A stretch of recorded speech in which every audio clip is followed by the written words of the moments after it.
तो welcome to the फरवरी current affairs discussion class. देखिए फरवरी में हम लोग अराउंड करीब 3 क्लासेस कर लिए थे। ठीक है, अराउंड ऐसे 30 क्वेश्चन हाँ अपने हो गए थे। जो पूरा मंथ का करंट अफेयर रहता है तो उसमें कुछ 100+ क्वेश्चन हम डिस्कस करते हैं। तो जो भी बेहतरीन बेहतरीन टॉपिक्स होते हैं उन सबको उठाते हैं और यहाँ पर एनालाइज करके फिर यहाँ पर कंप्लीट करते हैं। तो एक जो हमारा रिवाज है, स्टार्ट करने से पहले सबसे पहले हम क्या करेंगे, पिछला रिवाइज करते हैं तो देखते हैं आपको पिछले क्वेश्चंस कितने याद हैं। जैसे सबसे पहले तो ये मुझे ये बताओ, bomb cyclone one of the strongest winter storm hit which country recently. ये क्वेश्चन हम डिस्कस कर चुके हैं, इसका आंसर बताइए।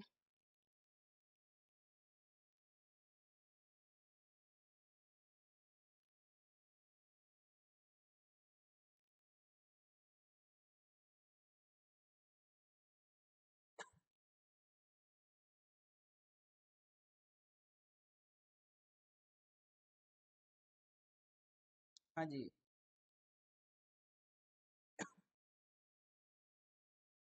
यूएसए।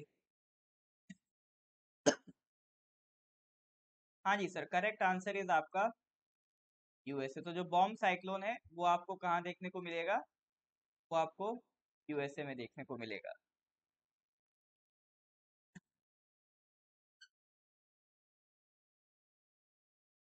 Next question number 10। ये मतलब पुराने क्वेश्चन है, ठीक है, ऐसा नहीं कि अभी डिस्कस करने लगे। अभी एक किताब थी, फॉर्मर पुडुचेरी एलजी किरण बेदी, ठीक है, वो फर्स्ट विमेन आईपीएस ऑफिसर भी रह चुके हैं। किरण बेदी जी जो हैं इंडिया की पहली विमेन आईपीएस ऑफिसर भी थी। तो उन्होंने किताब लिखी, किताब का नाम पूछ रहा है, बताइए क्या नाम था। What is the name of the newly launch book authored by the former Puducherry LG Kiran Bedi.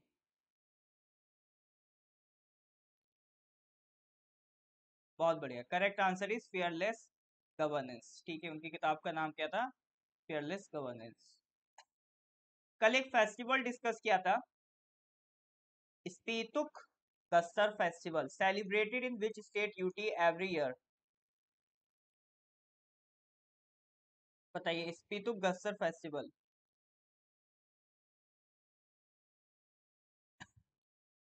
किस स्टेट या यूटी में सेलिब्रेट होता है हर साल ये।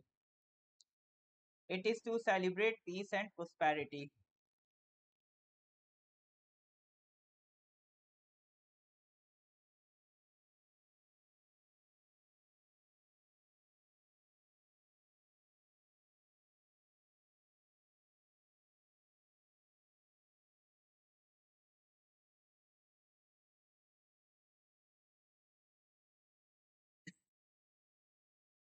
All right sir, correct answer is Ladakh. ये कहाँ पर सेलिब्रेट होता है सर, ये आप देखोगे लद्दाख में आपको मिलेगा।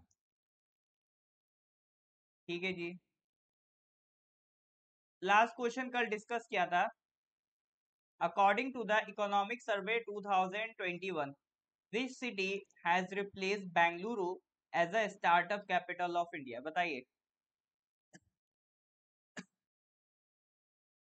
which city has replaced Bengaluru as a startup capital of India?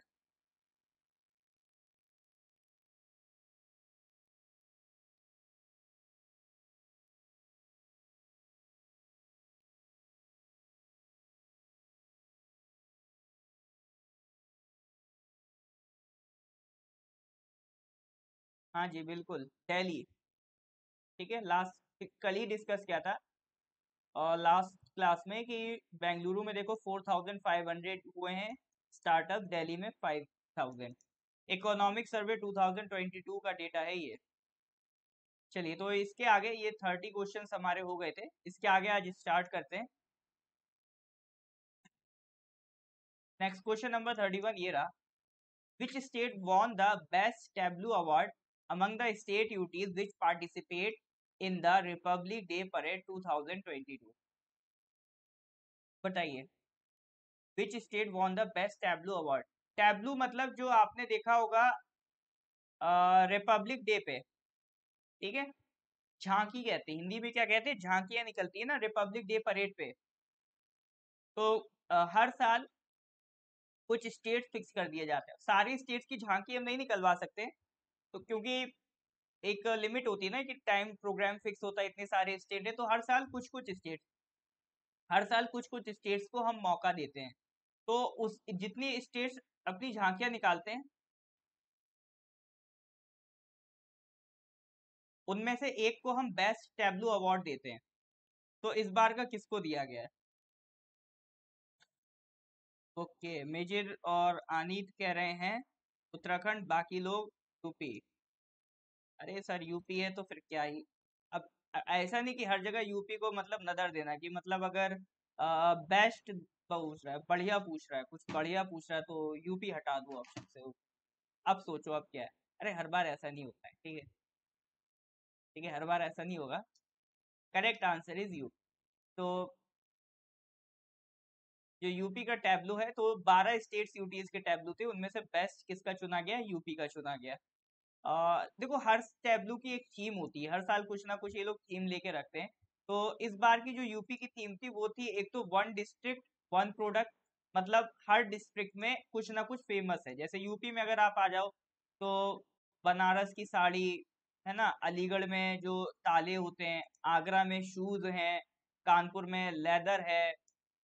तो हर शहर में कुछ ना कुछ स्पेशलिटी है। तो हर शहर का एक प्रोडक्ट चूज कर लिया है वहां की सरकार ने, और कहा है कि हम उसमें बढ़िया करेंगे। जैसे मेरठ नाम का एक शहर है, वहां पे आपका स्पोर्ट्स के आइटम ज्यादा अच्छे मिलते हैं। तो हर शहर का जो बेस्ट प्रोडक्ट है उसको चूज कर लिया, उसी को अब हमें बढ़ावा देना है। तो ये थीम है वन डिस्ट्रिक्ट वन प्रोडक्ट। और एक काशी विश्वनाथ धाम, अभी काशी कॉरिडोर आपने सुना होगा, प्रधानमंत्री ने इनॉग्रेट किया था, तो वो भी यहाँ की थीम में इंक्लूडेड था। सेकंड किसको गया था? कर्नाटका को गया था। और थर्ड किसको गया था? मेघालय को गया था। मेघालय के लिए ये साल स्पेशल था क्योंकि मेघालय को 50 इयर्स ऑफ स्टेटहुड कंप्लीट हो गए हैं, ठीक है। और और इन्होंने अपने ट्रिब्यूट दिया था अपने टेबलू के जरिए to the women led cooperative societies and SHG. SHG क्या होते हैं? सेल्फ हेल्प, ठीक है, सेल्फ हेल्प ग्रुप्स। जैसे आंगनवाड़ी की महिलाएं होती हैं, तो उसी तरह से ये होते हैं सेल्फ हेल्प ग्रुप्स। ये क्या होते हैं? एक तरीके के सेल्फ हेल्प ग्रुप्स, मतलब कुछ वॉलेंटरी काम करते हैं कुछ लोग, या फिर सरकार उनको अपॉइंट करती है। जैसे विलेज वगैरह में जहाँ पर लोगों को ज्यादा जानकारी नहीं होती, उनको वो अवेयर करते हैं और उनको गवर्नमेंट फैसिलिटीज से जोड़ने का काम इनका रहता है, सेल्फ हेल्प ग्रुप, ठीक है। इसके अलावा और कौन कौन से विनर्स थे? जैसे मार्च जो हुई थी, बेस्ट मार्चिंग कंटिजेंट किसको मिला? इंडियन नेवी को गया। और जितनी भी सारी सेंट्रल आर्म पुलिस फोर्सेस है, जैसे आपकी CISF, CRPF, BSF, सशस्त्र सीमा बल, BSF, इन सब में बेस्ट मार्चिंग कंटिजेंट अवार्ड किसे मिला? CISF को मिला, ठीक है। और मिनिस्ट्रीज के भी कुछ टैब्लू होते हैं, जैसे मिनिस्ट्री ऑफ एजुकेशन का था, मिनिस्ट्री ऑफ सिविल एविएशन का था, इनको ज्वाइंट विनर डिक्लेयर किया गया है। तो मिनिस्ट्री ऑफ एजुकेशन का जो थीम था वो क्या था? National education policy. अभी आपने पढ़ा होगा, भारत सरकार ने नई एजुकेशन पॉलिसी बनाई है। और मिनिस्ट्री ऑफ सिविल एविएशन का था उड़ान, उड़े देश का आम नागरिक। चलिए सर, नेक्स्ट आते हैं question number 32। Which among the following has been declared first other effective area based conservation measures site recently? जैसे कोई भी एक एरिया है, ठीक है, हम उसे नेशनल पार्क डिक्लेयर कर देते हैं, या वाइल्ड लाइफ सेंचुरी बना देते हैं, या बायोस्फीयर रिजर्व बना देते हैं, या टाइगर रिजर्व बना देते हैं, या एलिफेंट रिजर्व बना देते हैं, या उसे रामसर साइट बना देते हैं। तो ये सारे तरीकों से उस साइट को हम मार्क करके कर क्या रहे हैं? उसको कंजर्व कर रहे हैं, उसको बचा रहे हैं। तो इसी तरह से एक और तरीका बनाया गया है, other effective area based conservation method, ठीक है। Other effective area based conservation method, OECM कहते हैं शॉर्ट में वैसे तो इसे, OESM।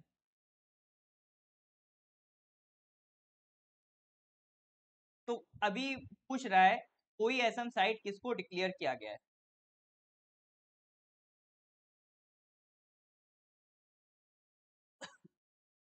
हाँ जी, इसका आंसर बताइए।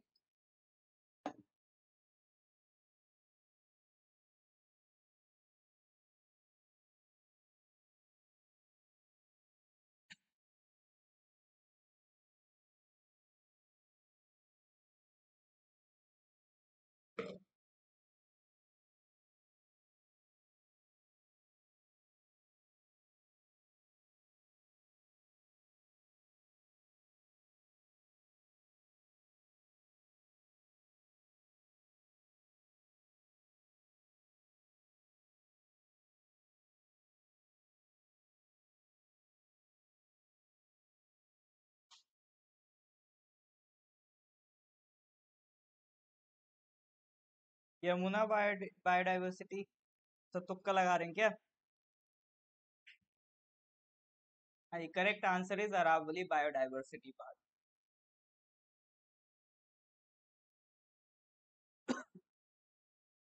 ठीक है, तो Aravalli biodiversity park has been declared India first OECM site.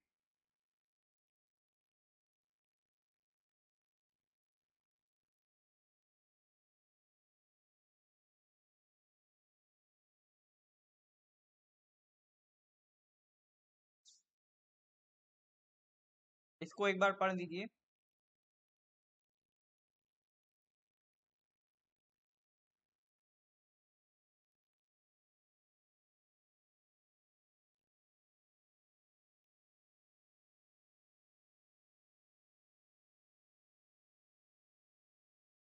तो अरावली बायोडाइवर्सिटी पार्क को सिलेक्ट किया गया, ठीक है। ये टैग देता कौन है? ये टैग आईयूसीएन देता है, ठीक है।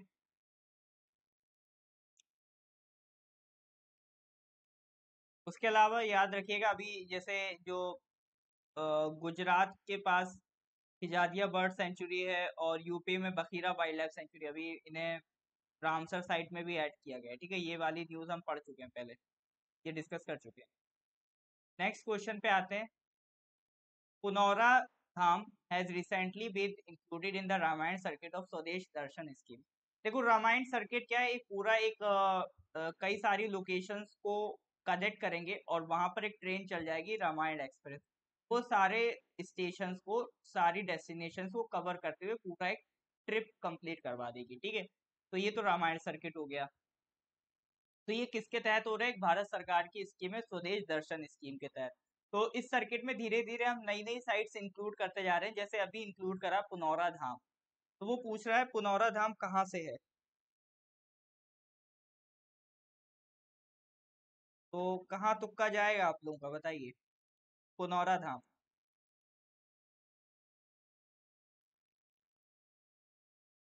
हाँ, अब रामायण की बात हो रही तो यूपी लगा दो।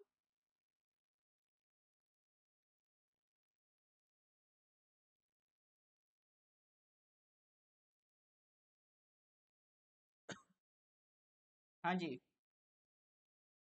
यह करेक्ट आंसर इज बिहार। ठीक है, पुनौरा धाम कहाँ है? बिहार में मिलेगा। देखो, जो स्वदेश दर्शन स्कीम है, एक तो ये सेंट्रल सेक्टर स्कीम है। सेंट्रल सेक्टर स्कीम वो होती है जहां पर 100% पैसा कहाँ से आता है? सेंट्रल गवर्नमेंट खर्च करती है, ठीक है। तो किस मिनिस्ट्री के अंदर चली? मिनिस्ट्री ऑफ टूरिज्म के अंदर चल रही है। कई सारे थीमेटिक सर्किट सिलेक्ट किए गए हैं, 15 थीमेटिक सर्किट सिलेक्ट किए गए हैं, उनको डेवलप करना है। तो उसी के तहत आपका रामायण सर्किट आता है। Next question number 34। Arif Khan, the lone Indian athlete at winter Olympics 2022 will compete in which sport? अभी इंडियन एथलीट आरिफ खान का पहले भी आप नाम सुन चुके हैं कुछ स्पोर्ट्स में। तो वही वो पूछ रहा है, वो किस स्पोर्ट में कॉम्पीट करेंगे? कर्लिंग, या फिगर स्केटिंग, अल्पाइन स्कीइंग, या स्नोबोर्डिंग?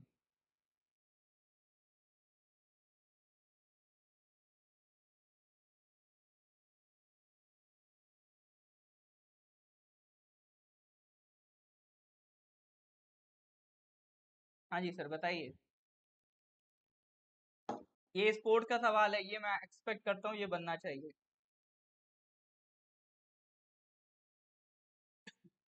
ये मैं एक्सपेक्ट करता हूँ बनना चाहिए।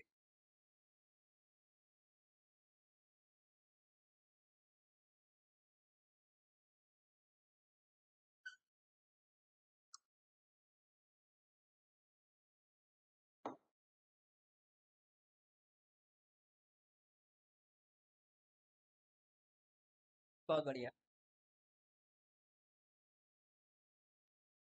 हाँ जी, correct answer is alpine skiing. ठीक है, इस तरह से होता है। चलिए सर, नेक्स्ट क्वेश्चन पे आते हैं। Question number 35। Which country has earned the top spot as India's partner in 2021? बताइए। Which country has earned the top spot as India's partner in 2021? किस मैटर में? ट्रेड के मैटर में। मतलब सबसे ज्यादा ट्रेड हमारा किस कंट्री के साथ चला है। 2021 पूरी गुजर गई, तो ओवरऑल अगर हम 2021 देखें तो सबसे ज्यादा ट्रेड हमने किसके साथ किया है। ये सब डेटा कहाँ से निकल के आते हैं, ये सब आपको इकोनॉमिक सर्वे देता है डेटा।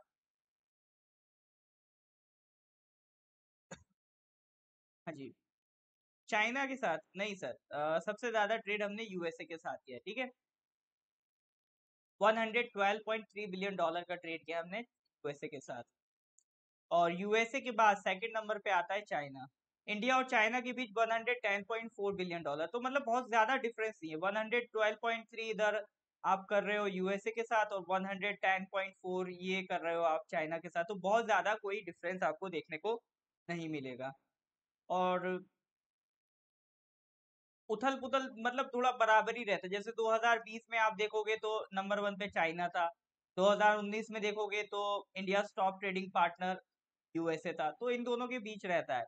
अगर टॉप 10 ट्रेडिंग पार्टनर्स हम देखें अपने, तो नंबर वन पे यूएसए, टू पे चाइना है, थ्री पे कौन है, यूएई, फिर सऊदी अरेबिया। ये दोनों तो मेन ऑयल की वजह से आ जाते हैं। फिर स्विट्जरलैंड हो गया, हांगकांग हो गया, Singapore, Iraq, Indonesia, south Korea, ठीक है। ये अपने टॉप 10 ट्रेडिंग पार्टनर्स हैं।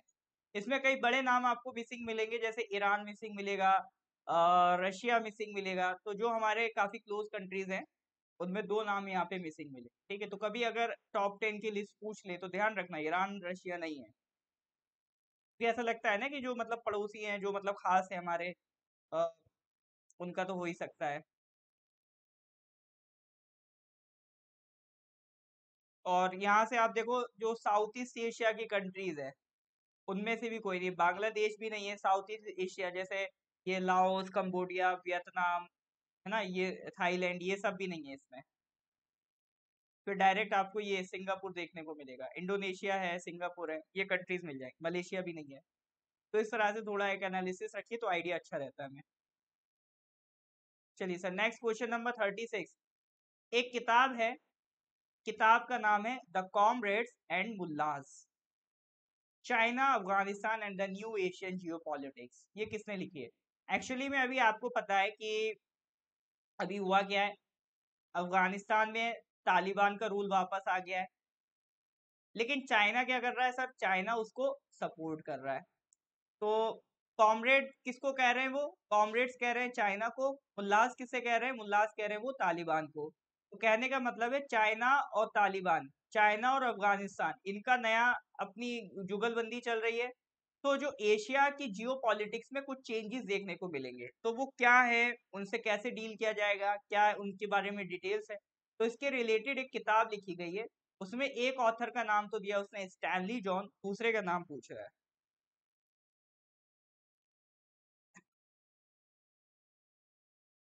एक का नाम तो स्टैनली जॉन दिया है, दूसरे का नाम बताइए।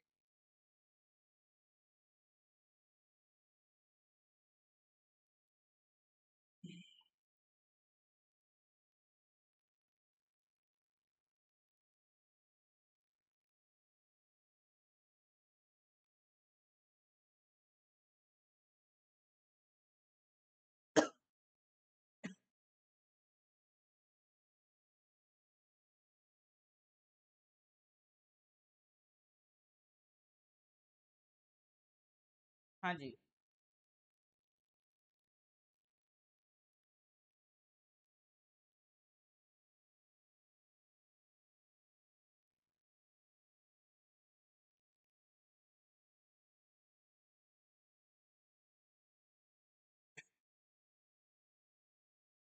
भैया दूसरे का नाम है आनंद कृष्णन, ठीक है।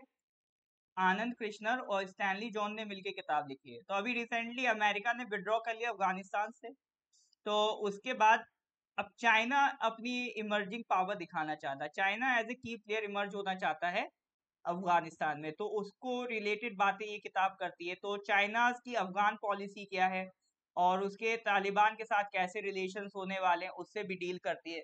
देखिए ये इसलिए भी इम्पोर्टेंट हो जाता है क्योंकि तालिबान बात करता है मुस्लिम्स की, और चाइना का एक इशू रहता है उइगर मुस्लिम्स को लेके, ठीक है। उइगर मुस्लिम्स को लेके चाइना काफी क्रिटिसिज्म में रहता है।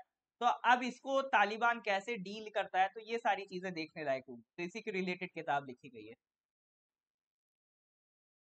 चलिए सर नेक्स्ट क्वेश्चन पे आते हैं, question number 37। Which international cricket team will touch the mark of playing the 1000 ODI for the first time in the world?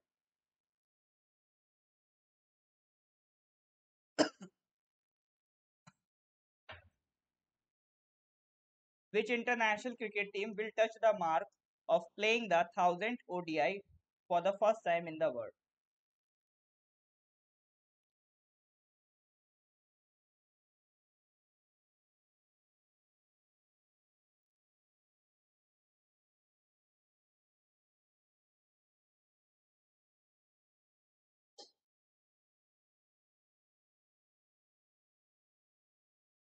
हाँ जी, ये तो भैया बनना चाहिए। मार्शल ने सबसे पहले आंसर दिया मेरे ख्याल से। हो सकता है किसी और ने दिया हो, बट मेरे तक मार्शल का पहले पहुंचा है। इंग्लैंड बोल रहे हैं बाकी लोग। England, B for England. तो मेजोरिटी तो सर इंग्लैंड बोल रही है। All right. पक्का सर इंग्लैंड? पक्का अंग्रेज?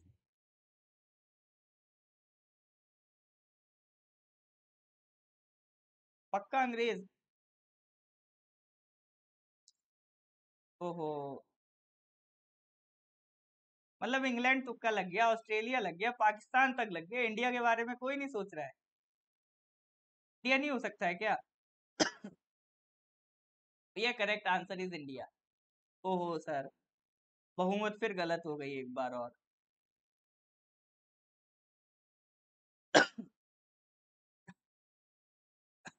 एक बार और बहुमत को गलत गलत साबित होना पड़ा। Okay sir.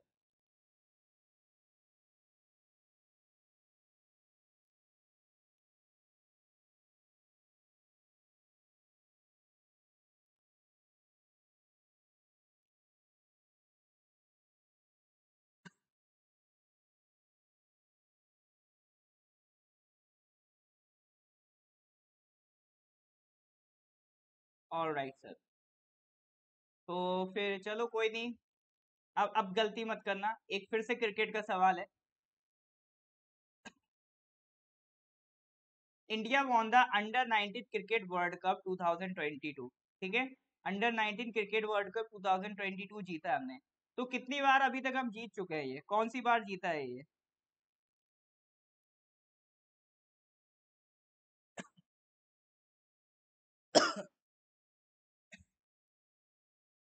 बताइए।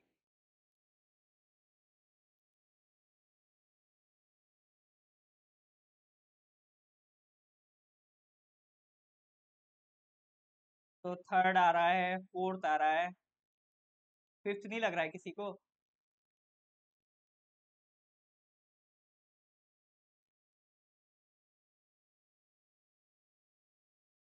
हाँ जी, क्या लग रहा है, क्या होगा करेक्ट आंसर?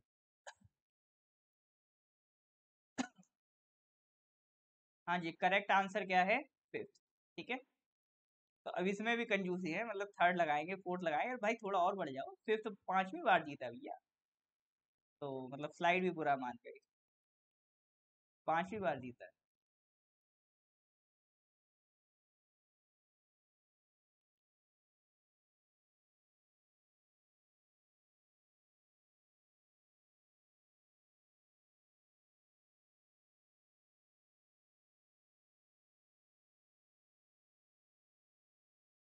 तो India lifted a record extending fifth ICC under 19 world cup, fifth, after defeating England in the final at the Sir Vivian Richard stadium in North Sound Antigua on Saturday. ठीक है, चलिए sir कोई नहीं। अच्छा, इसके साथ साथ एक मेरे को अनाउंसमेंट करनी है कि अभी हमारे पास हेड कांस्टेबल फॉरेस्टर के नए बैच लॉन्च हो रहे हैं। ठीक है, तो जो एनरोल करना चाहते हैं कर सकते हैं। प्लस जीके एक्सक्लूसिव, अगर आपको सिर्फ जीके ज्वाइन करना है तो उसका भी कोर्स मिल जाएगा एट जस्ट 1500 रुपीज। तो हेड कांस्टेबल फॉरेस्टर की अगर आप तैयारी कर रहे हैं, सिर्फ जीके भी अगर आप ज्वाइन करना चाहते हैं तो ज्वाइन कर सकते हैं। यहाँ पर मेजरली मैं ही पढ़ाऊंगा आपको। 1500 रुपी का ये कोर्स आपको मिलेगा। ठीक है, चलिए सर नेक्स्ट क्वेश्चन पे आते हैं।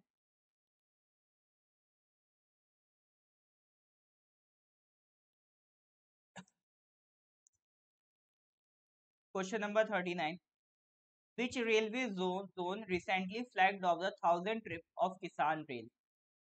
अभी भारत सरकार ने एक नई स्कीम निकाली किसान रेल की, मतलब एक ट्रेन चलेगी जिसमें एसी वगैरह लगा रहेगा, जिससे होगा क्या, जैसे मान लो किसी किसान को पेरिशेबल आइटम्स क्या होते हैं जो जल्दी खराब हो जाते हैं, जैसे टमाटर हो गया, कोरिएंडर, धनिया हो गया, ये जल्दी खराब होती है, ये ज्यादा टाइम नहीं टिक पाते। तो पेरिशेबल आइटम्स को किसान बहुत ज्यादा दूर तक पहले नहीं बेच पाते थे, क्योंकि ज्यादा दूर जाना है तो ज्यादा टाइम लगेगा और ज्यादा टाइम में वो आइटम, आपका प्रोडक्ट खराब होने लगता है। तो ऐसे पेरिशेबल आइटम्स के लिए भारत सरकार ने एक रेल चलाई है, किसान रेल। इसमें क्या है, फ्रीजर्स वगैरह लगे होंगे, आप अपने टमाटर या ऐसे पेरिशेबल आइटम्स इन फ्रीजर्स में रख के दूर तक ट्रेवल करके ले जा सकते, ठीक है। तो इसके लिए ये किसान रेल बनाई गई है। तो अभी जो रेलवेज इंडिया की कई सारे जोन्स में डिवाइडेड है, 10 to 14 जोन्स में डिवाइडेड है। तो उसमें किस रेलवे जोन ने 1000 ट्रिप अभी अपनी कंप्लीट करी है, फ्लैग ऑफ करी है, स्टार्ट करी है, बताइए।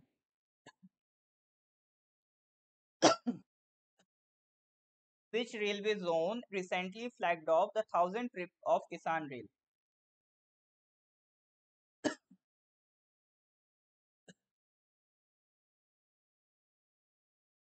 हाँ जी, correct answer is central railway zone. अच्छा, मेरे को ये बताएंगे सेंट्रल रेलवे जोन का हेडक्वार्टर कहाँ है?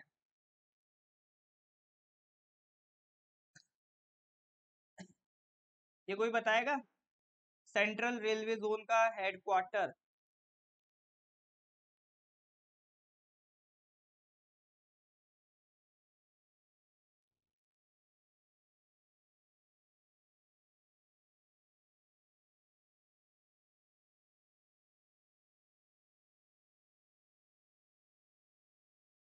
हाँ जी, एनीवन एनीवन?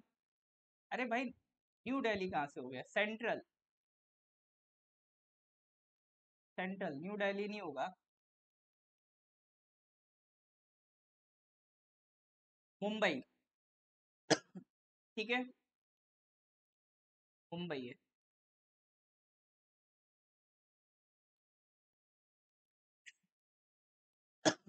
तो ध्यान रखिएगा, मुंबई है।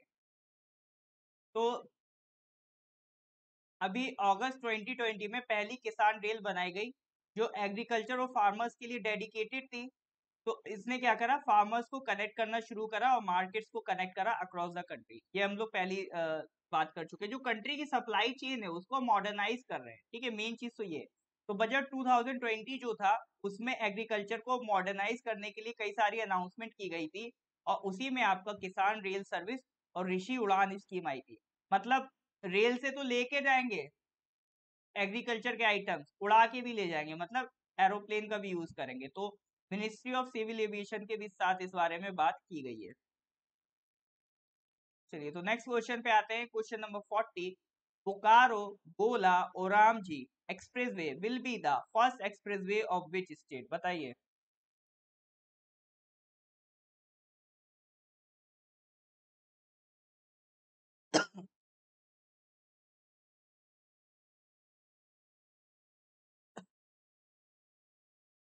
Bokaro Gola Ormanjhi expressway will be the first expressway of which state?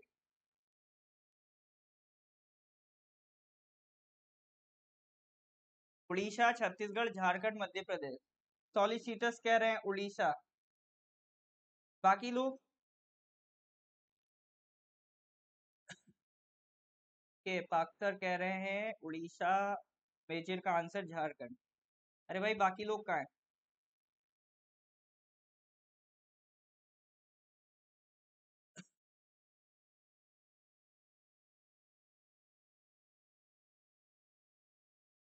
देखो, एक्सप्रेसवे के मामले में सबसे आगे कौन है? सबसे ज्यादा एक्सप्रेसवे तो अपने यूपी के पास है, सबसे हाईएस्ट। अभी किस स्टेट के पास नहीं था? झारखंड, ठीक है, तो झारखंड में ये पहला एक्सप्रेसवे बनने जा रहा है। अब देखो, जितने भी एक्सप्रेसवेज बन रहे हैं, हाईवेज बन रहे हैं, तो इतना तेजी से हम क्यों बना रहे हैं? ये सरकार की एक स्कीम है, Bharat Mala, connecting India like never before. तो इसमें हमारा एक टारगेट है कि 34,800 किलोमीटर ऑफ रोड्स हमें क्रिएट करनी है। जितनी ज्यादा आप रोड्स क्रिएट करोगे उतना ही डेवलपमेंट को आप क्या कर दोगे, फास्ट कर दोगे। ठीक है, तो ये डेवलपमेंट करने का सबसे बेहतरीन तरीका होता है, आप क्या करो, अपने एरिया की रोड्स बेटर कर दो, क्योंकि आपके एरिया में कनेक्टिविटी अच्छी हो जाएगी ना, तो व्यापारी अपने आप आ जाएगा, जो ट्रेडर है अपने आप बिजनेस करने आ जाएगा, और एक बार आपके एरिया में बिजनेस आ गया तो पैसा आ गया, पैसा आ गया तो सबकी नौकरी लग गई और डेवलपमेंट हो गया, जो बेसिक माना जाता है। प्लस आप भी अपना कुछ बिजनेस स्टार्ट कर सकते हो, क्योंकि अगर आपको कुछ प्रोडक्ट्स की जरूरत है तो आपकी कनेक्टिविटी अच्छी है। ठीक है, ये फायदा होता है अच्छी कनेक्टिविटी। चलिए सर नेक्स्ट क्वेश्चन पे आते हैं, question number 41। Ropeways, cable cars and innovative mobility solutions have been brought under which ministry. अभी आपने देखे, जैसे जैसे हमने अभी पढ़ा था, हिमाचल में एक रोपवे पॉड टैक्सी की सुविधा स्टार्ट हुई है। ठीक है, तो इसी तरह के रोपवेज, केबल कार्स, तो इसी तरह की जो नए नए तरीके के मोबिलिटी सॉल्यूशंस आ रहे हैं, मोबिलिटी मतलब मूवमेंट के, आप एक जगह से दूसरी जगह मूव कर सकते हो इनोवेटिव तरीकों से। तो ये सारे जितने भी मैकेनिज्म है, ये जितने सारे भी तरीके हैं, ये किस मिनिस्ट्री के अंडर आ रहे हैं, ये क्वेश्चन पूछ रहा है।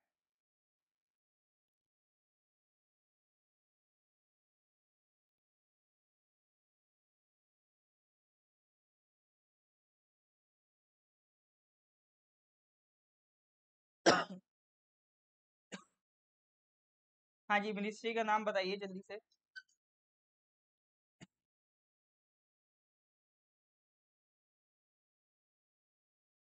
बिल्कुल, थोड़ा सा कॉमन सेंस लगाएंगे तो किसके अंडर आ रहा है सर, ये आ रहा है ministry of road transport and highways. Minister कौन है, ministry of road transport highways के मिनिस्टर कौन है?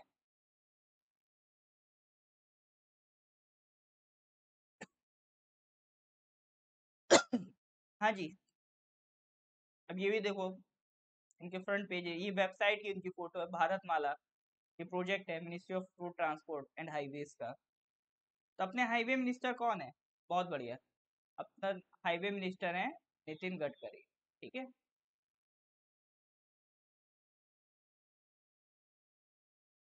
All right sir. Question number 42।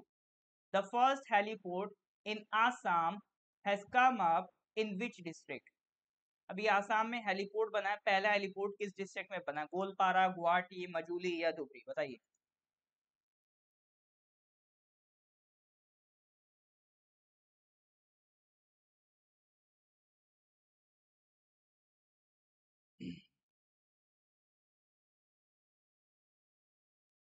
तो भाई नितिन,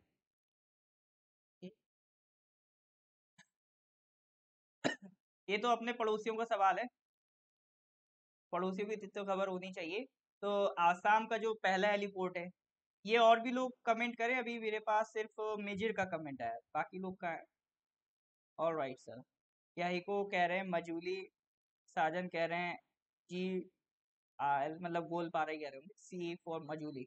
और राइट, तो मजूली और गोलपारा के बीच डिबेट है। अच्छा, गुवाहाटी भी बताया जा रहा है, ओके सर। तो गुवाहाटी आ गया, गोलपारा आ गया, मजूली आ गया, धुबरी है कोई? धुबरी भी बोल दे भाई। अरे धुबरी और बचा है यार, धुबरी भी बोल दो। ठीक है, अब जो गलती हुई सो हुई, अब आगे से नहीं करनी है। ठीक है, तो पहला हेलीपोर्ट कहाँ आ रहा है आसाम में? वो आ रहा है आपका मजूली में।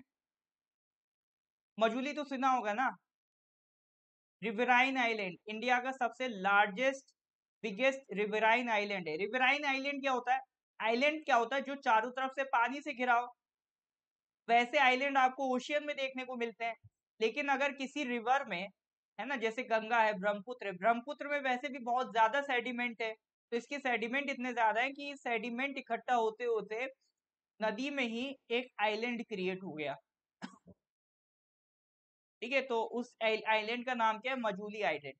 दुनिया का सबसे बड़ा रिवराइन आइलैंड है, ये ध्यान रखना। It is India first island district भी है, ये मतलब पूरी एक डिस्ट्रिक्ट है, इसमें खुद के 144 गांव आते हैं, जिसमें कुछ कुल 1.5 लाख की आबादी है। अभी जो एक न्यू वैष्णवाइट कल्चर है, उसका नर्व सेंटर है पूरा ये। और जो यूनेस्को की टेंटेटिव लिस्ट है ना वर्ल्ड हेरिटेज साइट की, उसमें भी इंक्लूड किया गया है इसको, तो ध्यान रखना ये सब। यही सब छोटी छोटी चीजें आपके एग्जाम में पूछ ली जाती है, ठीक है। अपने को क्या लगता है अभी एट द टाइम बिल्कुल भले ही अजीब लग रहा हो, लेकिन जब ये एग्जाम में आ जाती है ना फिर लगता है काश पढ़ ली हो। या कई बार तो समझ में ही नहीं आता सर ये कहाँ से पूछ लिया। तो एग्जामिनर ऐसा तो है नहीं चांद पे जाके सवाल बना रहा हो, बना तो वो जमीन पे बैठ के ही रहा है, सवाल अर्थ पे बैठ के ही, उसी जमीन पे आप बैठे हो। और ऐसा तो है नहीं उसके घर अलग न्यूज़पेपर आता है, आपके घर अलग न्यूज़पेपर आता है, जो न्यूज़पेपर वो पढ़ता है आप भी पढ़ सकते हो, आप तो उससे ज्यादा डिटेल में पढ़ते हो। अब वो थोड़ी ना मतलब ये करंट अफेयर्स डेली अटेंड करता होगा, या फिर चलो न्यूज़पेपर के मतलब एनालिसिस रोज देखता हो कि चलो आजकल क्या चल रहा है मार्केट में, कोचिंग्स वाले क्या पढ़ा रहे हैं वही क्वेश्चन मैं छाप देता हूँ। इतना थोड़ी ना करते वो लोग, उनके पास तो जो सिंपल न्यूज होती है उसी से बना देते हैं। अब वो लोग जो बना देते हैं उसके बाद कोचिंग वाले लग जाते हैं कि हाँ चलो इसमें ये करना है वो करना है दिस करना है दैट करना है फलाना करना है ढिमका करना है, ठीक है। फिर वहां से वो चेंजेस करने लग जाते हैं। तो बट कुल मिला के कहना यही है कि क्वेश्चन आपसे बनेंगे, जरूरी ये है कि आपके करंट अफेयर्स की नॉलेज अच्छी हो। आजकल करंट अफेयर्स का ट्रेंड ज्यादा चल रहा है, तो क्वेश्चंस आ रहे हैं उनमें करंट अफेयर्स का वेटेज अच्छा आता है, ठीक है। तो इसको नजरअंदाज नहीं करें। इसके दो फायदे हैं, एक तो आपको एग्जाम में तो हेल्प करेगा ही, प्लस आपकी अवेयरनेस बहुत बढ़ा देगा।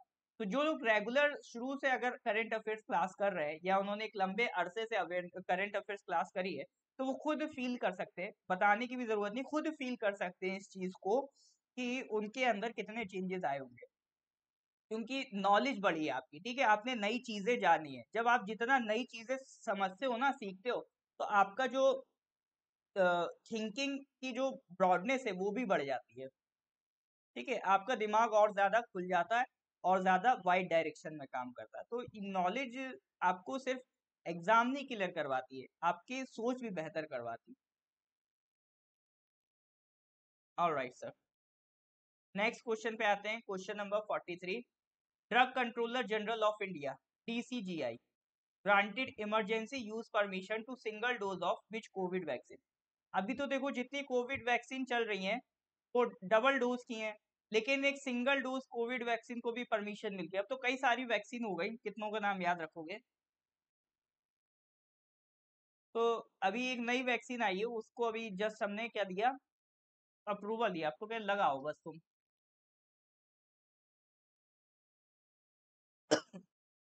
तो DCGI granted emergency use permission to single dose of which Covid vaccine.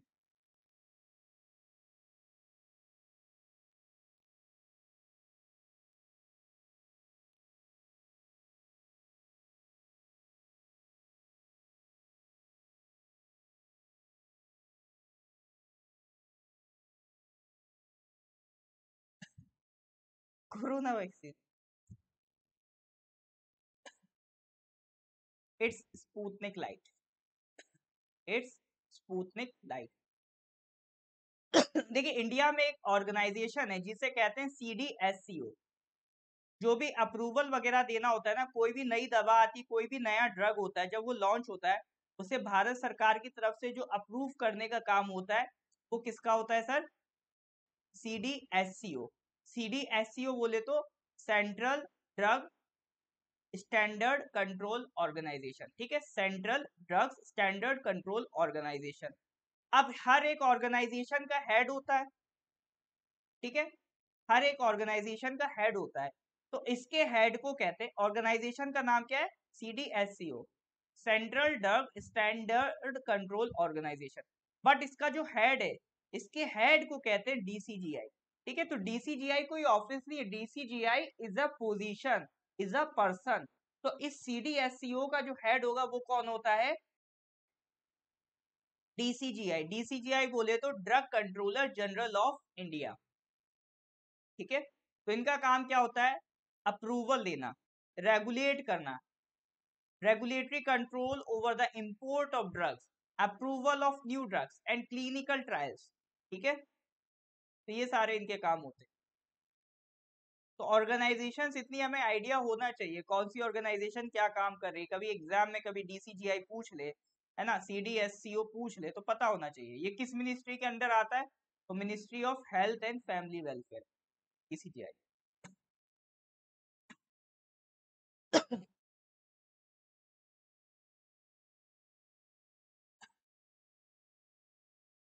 Next question number 44। Cyclone, मतलब कोई ना कोई तो रहता ही न्यूज में, एक और साइक्लोन आ गया, साइक्लोन बत्सीराई। अभी साइक्लोन बॉम्ब पड़ा था जो USA में गया था।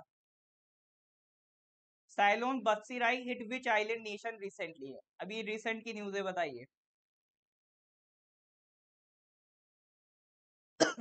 Cyclone Batsirai hit which island nation recently, Japan, Madagascar, Papua New Guinea या समोआ?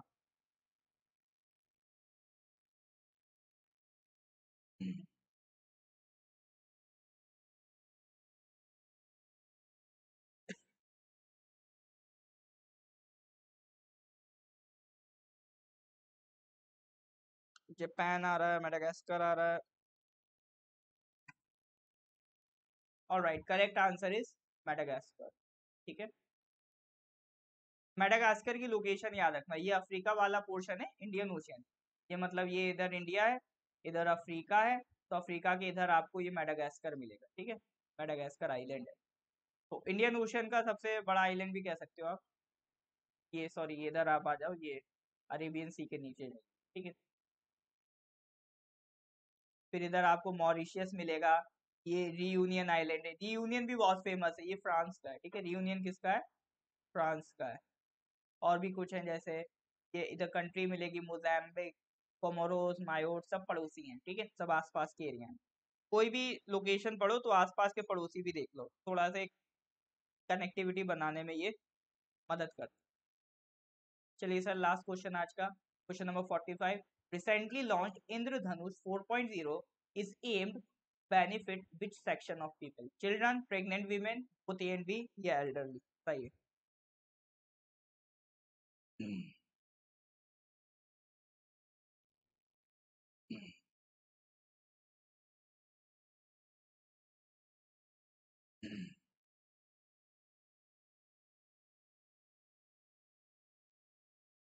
बताइए, recently launch Indradhanush 4.0 is aimed to benefit this section of people, children, pregnant women, both A and B या elderly?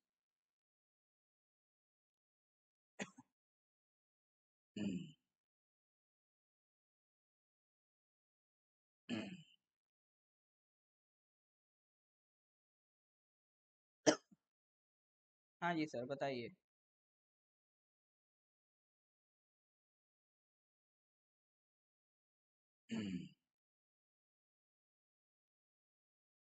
दोनों ही है, both A and B. अब ये इंद्रधनुष है क्या? इंद्रधनुष 4.0 है क्या? IMI 4.0 कहते हैं, मिनिस्ट्री ऑफ हेल्थ ने लॉन्च किया इंटेंसिफाइड मिशन इंद्रधनुष 4.0। ठीक है, इसका पर्पज ये है कि जो भी अनवैक्सीनेटेड लोग हैं उन तक पहुंचो, और पार्शली वैक्सीनेटेड चिल्ड्रन है और जो प्रेग्नेंट विमेन है उन तक पहुंचकर अपनी वैक्सीनेशन कंप्लीट करवानी। ठीक है, तो ऐसे अनवैक्सीनेटेड लोग हैं जो मतलब चिल्ड्रन और विमेन जो अनवैक्सीनेटेड है या फिर पार्शली वैक्सीनेटेड है, यानी उनकी वैक्सीनेशन पूरी नहीं हुई है। जैसे बच्चों को प्रॉपर बचपन में वैक्सीनेशन पूरा करना होता है। ठीक है, तो अगर उनकी कोई वैक्सीनेशन वगैरह रह गई है तो उसको कवर अप करना है, उसको कंप्लीट करना है। तो उसी के लिए हमने मिशन चलाया, इंद्रधनुष मिशन, इंटेंसिफाइड मिशन इंद्रधनुष 4.0। तो वो भारत सरकार की एक और स्कीम चल रही है, UIP, यूनिवर्सल इम्यूनाइजेशन प्रोग्राम। ठीक है, तो ये दुनिया की सबसे लार्जेस्ट इम्यूनाइजेशन प्रोग्राम है ग्लोबली, पूरी दुनिया में अगर आप देखोगे, जहां पर हम साल में more than 3 crore pregnant women को कवर करते हैं और 2.6 करोड़ चिल्ड्रन कवर करते हैं। तो ये दुनिया की सबसे बड़ी इम्यूनाइजेशन स्कीम है जो भारत सरकार चला रही है। तो जो 2 साल तक के बच्चे, उनको इसमें कवर किया जाएगा। ठीक है, और इसमें हमने कुछ डिस्ट्रिक्ट सिलेक्ट कर रखी, जैसे जो IMI 4.0 है, कुछ अराउंड 416 डिस्ट्रिक्ट्स में होगा। ठीक है, और जो 416 डिस्ट्रिक्ट है, ये आपने कहाँ से उठाई? तो आपको याद होगा कुछ टाइम पहले लास्ट मंथ में नेशनल फैमिली हेल्थ सर्वे आया है। ठीक है, 5th रिपोर्ट, 5वां national family health survey report आई है। ये बहुत ब्रॉड रिपोर्ट है, मतलब इंडिया में अगर सबसे बड़ी जो रिपोर्ट होती है वो सेंसस की होती है, जहाँ पर हमने सबसे ज्यादा लोगों से डेटा लिया होता है। इसके बाद जो सेकंड बिगेस्ट रिपोर्ट है ना इंडिया में, वो ये नेशनल फैमिली हेल्थ सर्वे की रिपोर्ट है। तो इन्होंने जो हमें डेटा दिया हेल्थ मैनेजमेंट को लेके, जो इन्होंने बताया उससे रिलेटेड आपकी जो रिपोर्ट बनी, उसमें से हमने कितनी डिस्ट्रिक्ट सेलेक्ट की, 416 डिस्ट्रिक्ट सेलेक्ट। ठीक है, तो ये 416 डिस्ट्रिक्ट जाके आपका क्या कर रही है, यहाँ पर हमें इम्यूनाइजेशन कम। ऑलराइट सर, हाँ जी। तो अगर यहाँ तक सब क्लियर है तो please give me a thumbs up, एक लाइक तो बनता है। ठीक है, तो देखो पर्पस सिंपल सा इतना ही है कि एक रिवीजन बिल्कुल नहीं छोड़ना है। रिवीजन मतलब करना ही करना है। कई लोग अभी जैसे हेड कांस्टेबल फॉरेस्टर का एग्जाम नजदीक आता जा रहा है, ठीक है, तो उसका भी आपका फिजिकल टेस्ट भी स्टार्ट हो रहा है। तो अभी आप लोग फिजिकल टेस्ट पे अच्छे से ध्यान दे लो, ठीक है। फिजिकल टेस्ट पे बिल्कुल भी ये नहीं करना है कि बिल्कुल आपने कोताही कर दी या फिर आप सोचो कि मैं इसको सर बाद में देख लूंगा, अभी पढ़ लेता हूँ। भैया यही नहीं क्लियर हुआ तो आगे तो फिर गाड़ी अटक जाएगी, ठीक है। तो physical test is of utmost importance, इस पे बहुत ज्यादा ध्यान देना है, इसको बिल्कुल नहीं छोड़ना। फिजिकल टेस्ट पे आप अच्छे से कर लो, उसके साथ पढ़ाई का क्या है, एक पोर्शन फिक्स कर दो कि इतना टाइम रिजर्व कर दिया, इतने को मेरे को पढ़ना है।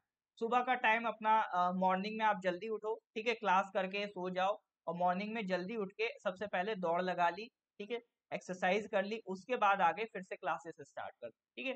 तो फिजिकल फिटनेस रहेगी तो पढ़ाई में भी ज्यादा मन लगेगा, तो जरूरी है फिटनेस मेंटेन भी रहेगी और आपका फिजिकल टेस्ट भी तैयार होगा। क्योंकि लास्ट टाइम जब एसआई का एग्जाम हुआ था तो कई हमारे ऐसे स्टूडेंट थे जो फिट भी थे, बट किसी ना किसी वजह से उनको फिजिकल फिटनेस टेस्ट नहीं निकाल पाए।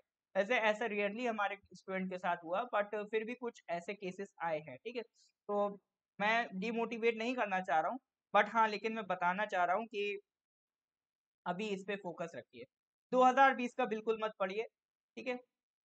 टाइम इतना, प्रैक्टिकली स्पीकिंग में बात करूं, प्रैक्टिकली बात करूं, इतना टाइम आपको नहीं मिल पाएगा इतने कंटेंट पे कि आप 2020 का पढ़ पाए, ठीक है। तो उससे बेहतर होगा कि 2021 पे कमांड बना लें, और वो भी 2021 शुरू से नहीं, मैं हमेशा से कहता हूँ उल्टे से पढ़ो। जैसे अभी जनवरी 2022 का कंप्लीट हो गया, पहले उसको कंप्लीट करो आप, ठीक है। दिसंबर 2021, फिर नवंबर 2021, अभी फरवरी का भी तो आएगा भैया।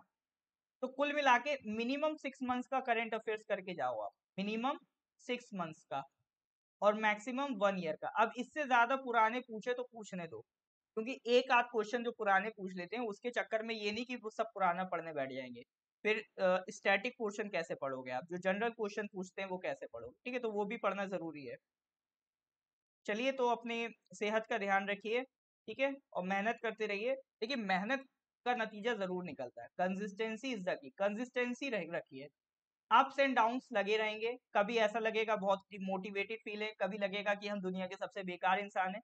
दोनों ही केसेस में आपको अपने आप का मोराल हाई रखना है, ठीक है। आपका मोराल सिर्फ आप ही हाई रख सकते हैं, कोई और आपकी ये मदद नहीं कर सकता है।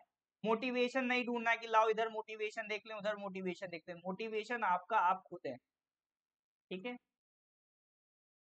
चलिए सर, तो मिलते हैं फिर नेक्स्ट क्लास में, तब तक के लिए bye bye, good good night.